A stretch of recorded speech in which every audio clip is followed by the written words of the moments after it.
Bonjour les Gabianers et bienvenue dans cette nouvelle vidéo du tarot de la Bonne Mère où nous allons parler de Saint-Laurent qui est le chevalier de calice, donc le cavalier de coupe du tarot de la Bonne Mère.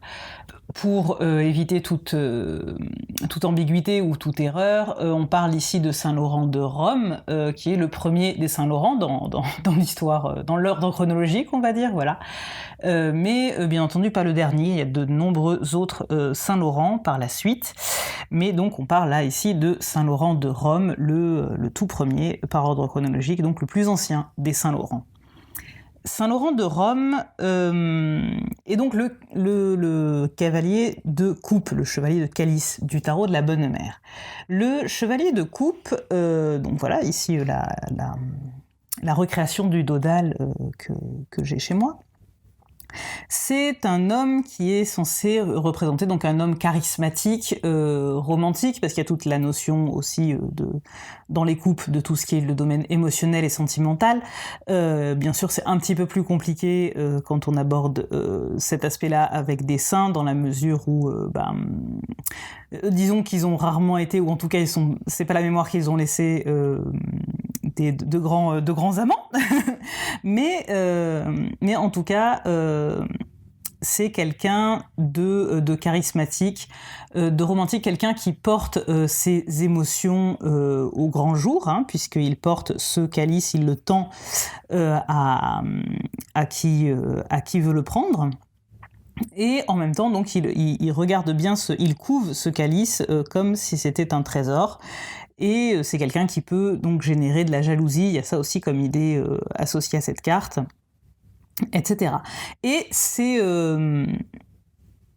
traits de caractère, finalement, se retrouvent dans la vie de Saint-Laurent de Rome, puisque il était le gardien du trésor de la papauté. Donc on se place ici entre 225 et 258, hein, donc dans les tout premiers temps du christianisme. Il est le gardien du trésor de la papauté, donc ce qui à l'époque, il ne faut pas imaginer le faste que l'Église catholique peut avoir aujourd'hui, hein. L'Église catholique est encore, chrétienne, hein, à l'époque déjà. L'Église chrétienne est encore illégale, elle est persécutée, donc on vit caché, et le trésor, ce sont, alors éventuellement quelques reliques du Christ ou des premiers personnages très importants de la chrétienté, notamment les apôtres. Et d'ailleurs, il est dit que Saint-Laurent a eu en sa possession le Graal. C'est pour ça que je l'ai représenté justement avec le Graal sur la carte, voilà, avec ce Graal, dans ce calice qui déborde dans sa main. Donc ce trésor de la papauté, c'est avant tout un espèce de pot commun des chrétiens pour que les pauvres puissent avoir de quoi se nourrir. Et donc il en est le gardien, il a été nommé par le pape Sixte II à l'époque à cette charge. Et on dit, et ça c'est quelque chose qui se retrouve dans toutes les légendes à son sujet, que c'était quelqu'un d'extrêmement charismatique, justement, d'extrêmement attaché aux gens aussi. Disons que c'était un travailleur social qui avait beaucoup de bagou, on dirait ça aujourd'hui, je pense. Et aussi énormément d'humour, puisque quand on vient l'arrêter, hein, puisque donc il est arrêté par la milice romaine, on lui demande de livrer tous les trésors de la chrétienté, enfin tous les trésors des chrétiens.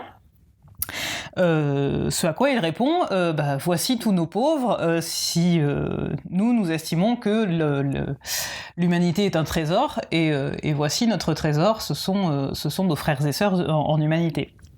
Voilà, ce qui est à la fois un très très beau message humain, et à la fois un retournement de situation par l'humour. Et on dit aussi qu'il a fait quelques traits d'humour sur le fait qu'il sera donc supplicié, comme c'est montré sur les images qui le représentent. Il sera grillé vif, hein, voilà, sur un barbecue, parce que la Rome antique savait recevoir. Il sera donc grillé, et il a fait on dit qu'il a fait quelques quelques traits d'humour aussi en étant grillé, en disant que c'était pas la brûlure, enfin qu'il ne ressentait pas de brûlure parce que l'amour du Christ brûlait encore plus fort ou des choses comme ça. Donc c'est quelqu'un qui avait ce charisme, en tout cas, ce charisme et cette charité extrêmement développée pour exprimer donc ce charisme et cette charité. Je l'ai aussi représenté avec un cœur souffrant. Donc vous voyez, il tient dans la main un cœur avec une couronne d'épines et embrasé de foi. Voilà, il est à la fois la charité et pardon, c'était flou, la charité dans sa main gauche, dans sa main droite, pardon, et dans sa main gauche, effectivement, ce trésor divin, ce calice en bois, hein, puisque le Christ est des fils de charpentier, donc hein, le Graal, en réalité, il y a beaucoup plus de chances qu'il soit en bois qu'en métal précieux. Et si vous avez regardé les Indiana Jones, vous le savez. Et je crois que c'est dans Indiana Jones. Corrigez-moi en commentaire si j'ai dit une bêtise, ou si c'est dans un autre film de ce genre-là. Et donc qui est rempli d'eau, rempli de... donc est-ce que c'est l'eau du baptême? Est-ce que c'est l'eau qui est sortie du flanc du Christ à sa mort? Ou est-ce que c'est simplement l'eau pour nourrir, enfin pour abreuver les assoiffés de foi et de nourriture spirituelle? Je vous laisse libre d'interprétation, en tout cas c'est un peu tout ça. Et c'est pour cette proximité sociale aussi, parce qu'on m'a posé beaucoup de questions parmi les gens qui se sont intéressés à l'image plus, parce que je vends toutes les illustrations peuvent se retrouver en format icône sur mon Etsy, si ça vous intéresse. En tout cas, les gens qui m'ont acheté des Saint-Laurent sous forme d'icône m'ont tous demandé pourquoi il était vêtu de cette manière-là, finalement assez contemporaine et avec ce bleu, et non pas avec des vêtements cléricaux, puisqu'il était clair, il avait le rang de diacre, il fait partie des premiers diacres créés par la papauté. Donc les diacres, à l'heure actuelle, et vraisemblablement à l'époque aussi, c'était des laïcs, donc des gens qui n'ont pas nécessairement fait d'ailleurs aujourd'hui je crois qu'il faut l'avoir fait, mais qui n'ont pas nécessairement fait de grandes études théologiques, qui ne sont pas forcément des lettrés en théologie, à l'époque en tout cas, qui ne prononcent pas des vœux de prêtrise ou ne rentrent pas dans les ordres monastiques, mais sont au service de l'Église de manière institutionnalisée, reconnue, etc. Voilà, aujourd'hui on dirait... Enfin, disons que les diacres de l'époque sont peut-être plus proches des laïcs qui travaillent pour l'Église aujourd'hui qu'autre chose. Que les diacres d'aujourd'hui qui sont habilités à, je crois, à célébrer la messe, si je dis pas de bêtises, dans certains cas, etc. En tout cas, les diacres, donc, à l'époque, sont des laïcs au service de l'Église. Donc, c'est un laïc, c'est quelqu'un qui n'est pas forcément très... il est animé d'une grande foi, il a les bases, bien sûr, de la culture chrétienne, mais rien ne nous dit qu'il soit parfaitement lettré, et il est au contact de la population. Et c'est pour ça, vous me voyez venir avec mes gros sabots, j'ai voulu le représenter finalement en bleu de travail, en bleu de chauffe. Il est au contact des plus miséreux, des classes sociales les plus basses, ce qui effectivement aujourd'hui seraient des personnes soit en très très grande précarité et au chômage, soit des ouvriers à la petite semaine, des intérimaires, etc. D'où ce bleu de chauffe de quelqu'un qui se donne à 100%, qui travaille à 100% avec les autres, qui souffrent avec les autres, qui travaillent avec et pour les autres et pour les plus nécessiteux. Finalement, ce serait un peu le premier des prêtres ouvriers dans cette image-là. Enfin, peut-être pas le premier, mais en tout cas, une figure du prêtre ouvrier. Je crois que j'ai tout dit. Oui, donc pour la légende un peu plus dorée, effectivement, il aurait été dépositaire, voilà, je ne sais pas s'il reste français, il aurait été dépositaire du Graal, le vrai, le seul, l'unique, et justement il l'aurait fait parvenir à sa famille lorsqu'il a été arrêté. Il serait arrivé à le faire sortir de Rome et qu'il l'ait remis à des gens de sa famille, donc à Huesca, en Espagne. Osca à l'époque, en latin. Donc, si vous voulez chercher, vous partir en quête du Graal, voilà, et que vous ne pensez pas que le Graal a été sur sol, on va dire, d'Europe occidentale avant les croisés, et ben sachez que c'est une des pistes de commencer à chercher à Huesca en Espagne.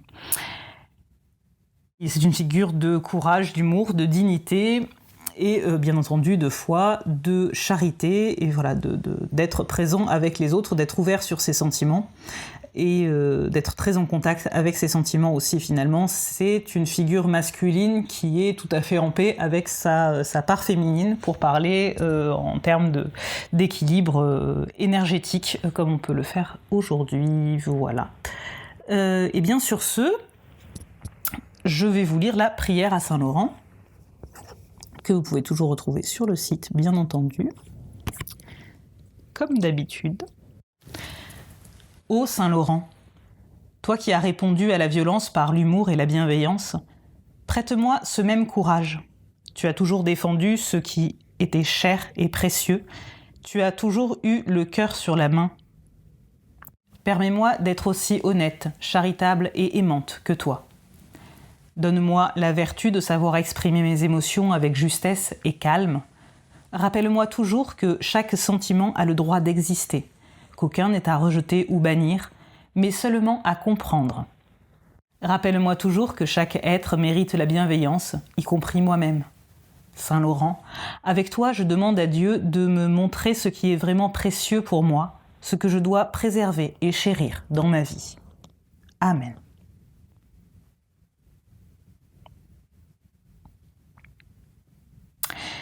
Et comme d'habitude, nous allons passer au tirage de Saint-Laurent, qui se réalise en 5 cartes et qui a pour thématique votre charisme. Donc, la carte numéro 1, qui est celle-ci, donc vous voyez, ça fait... Je vais rapprocher un petit peu la caméra. Enfin, je vais rapprocher les cartes plus exactement. Vous voyez, ça fait, il y a une carte principale, la première, qui va se ramifier en 3, parce que celle-ci est un peu une introduction à ces 3-là, ou une synthèse de ces 3-là, je vais vous expliquer après. Et celle qui est de côté, c'est justement la manière d'exprimer ce qu'on va trouver dans ces 3-là, vers l'extérieur. Donc la carte numéro 1, quel est votre charme ? Pareil que pour le tirage de Saint-Jacques, en fait, les cartes sont assez... les questions sont assez simples, il n'y a pas trop besoin de les expliquer. Donc quel est votre charme ? Votre charme particulier, ce qui fait que vous êtes vous, et que les gens vous apprécient en tant que vous. Et donc le charme va se décliner en 3 cartes, donc... Quelle est votre beauté ? Donc ça peut être une beauté intérieure, une beauté spirituelle, une beauté physique, une beauté... je ne sais pas. Enfin voilà, je ne vais pas vous faire un topo, mais ce qui peut... Enfin, quelle est cette partie de vous que les gens peuvent trouver belle ou attachante ? La carte numéro 2, non 3 du coup, pardon. La carte numéro 3, c'est quel est votre humour ? Donc là, c'est assez simple, donc ça peut être un humour de situation, des jeux de mots, etc. Ça dépend de la carte de tarot qui sort. Ça peut être très, très amusant d'ailleurs de se servir d'un oracle pour celle-ci. Justement, donc est-ce que c'est un humour de situation ? Est-ce que c'est de l'ironie ? Est-ce que c'est un humour qui... ça peut être aussi une carte qui vous dit que votre humour vous aide à tenir le coup, justement, à être sarcastique et à tenir une distance entre vous et le monde, ou à dédramatiser certaines choses, etc. Et la carte numéro 4, quelle est votre grâce ? Donc, la grâce, c'est vraiment quelle est cette partie de votre charisme, de votre beauté, de votre être singulier, qui vient de Dieu. Quelle est de votre grâce particulière, quel est le don particulier que vous avez reçu, qui fait que vous êtes vous, et qui n'est pas forcément quelque chose que vous cultivez ou que vous pratiquez, qui n'est pas quelque chose de tangible en fait. Pas que l'humour soit tangible, mais normalement on est à peu près au courant du type d'humour qu'on a. C'est vraiment quelque chose qui émane de vous, voilà, et qui n'est pas forcément quelque chose qu'on fait sciemment ou qu'on dit sciemment. Et enfin, la dernière carte, la carte 5, comment en faire profiter le monde. Donc c'est une carte de synthèse qui va expliquer comment, de ces 4 cartes-là, vous pouvez en faire profiter le monde à bon escient, bien entendu, sans vous perdre en chemin, et de préférence sans finir sur un grill, hein, parce que bon, ça a l'air moyen quand même comme idée, mais bon, ça arrive rarement de nos jours. Voilà, donc c'est comment vous mettre au service du monde, ces qualités-là, ou au service, comment entrer en contact avec le monde sans renier ces qualités-là. Ça peut être ça aussi. Voilà, en tout cas, merci beaucoup de m'avoir écouté. Encore une fois, si vous n'avez pas vu les épisodes précédents, là, il y a la liste qui est en lien en fin de vidéo à l'écran, où vous retrouvez tous les cartes et tirages publiés jusqu'ici. N'oubliez pas de vous abonner à la chaîne si c'est pas déjà fait, à activer la cloche pour être au courant des prochaines vidéos. Rejoignez-moi sur Instagram si c'est pas déjà fait aussi, rejoignez-moi sur Discord si c'est pas déjà fait aussi. Sur Discord, c'est vraiment, si vous avez des questions à me poser, c'est vraiment un espace de libre-échange. Je poste des nouvelles, je poste des énergies du jour du lundi au vendredi, pratiquement tous les jours, mais c'est vraiment pour mettre du contenu, mais sinon l'idée c'est vraiment d'avoir une communauté où les gens puissent me poser des questions librement et tous ensemble de faire une espèce de forum, en fait, voilà, c'est ça le mot que je cherchais, de faire un forum où on peut tous échanger sur, autour du tarot de la Bonne Mère, des pratiques chrétiennes, du tarot chrétien, des prières, de la vie des saints, etc. Voilà, enfin j'en sais rien. J'en sais rien. Venez, posez des questions et puis on verra ce que ça donne. Voilà, donc sur Instagram, je poste pratiquement tous les jours des énergies du jour, des tirages généraux. Voilà, si vous voulez prendre rendez-vous avec moi pour un rendez-vous personnel, un tirage personnel, c'est aussi sur Instagram de préférence. Si vous n'êtes pas sur Instagram ni sur Discord, mettez en commentaire de la vidéo et je vous contacterai personnellement. Voilà, et sinon je crois que j'ai à peu près tout dit. Achetez un tarot de la Bonne Mère. Moi je trouve que c'est une très bonne idée d'acheter un tarot de la Bonne Mère, j'en ai encore en stock. Voilà. Ou des icônes, comme je vous disais, j'ai des icônes aussi sur mon Etsy, c'est en lien dans la vidéo. Et puis, comme j'en suis à blablater depuis tout à l'heure, on va blablater pour les copines aussi. Le tapis, comme d'habitude, c'est un tapis de tarot fait main par Maison 8 Astro Tarot. Il y a le lien en description de la vidéo. Et la bague, c'est une bague Octopearl, comme je vous le disais tout à l'heure. Il y a le lien aussi en description. Sur ce, je crois que j'ai tout dit, que j'ai pas été trop flou. De toute façon, posez-moi des questions en commentaire si vous n'avez pas compris un truc. Je suis toujours ravie d'éclaircir et de discuter avec vous de toute façon.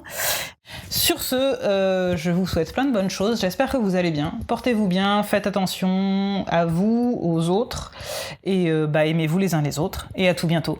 Bye bye!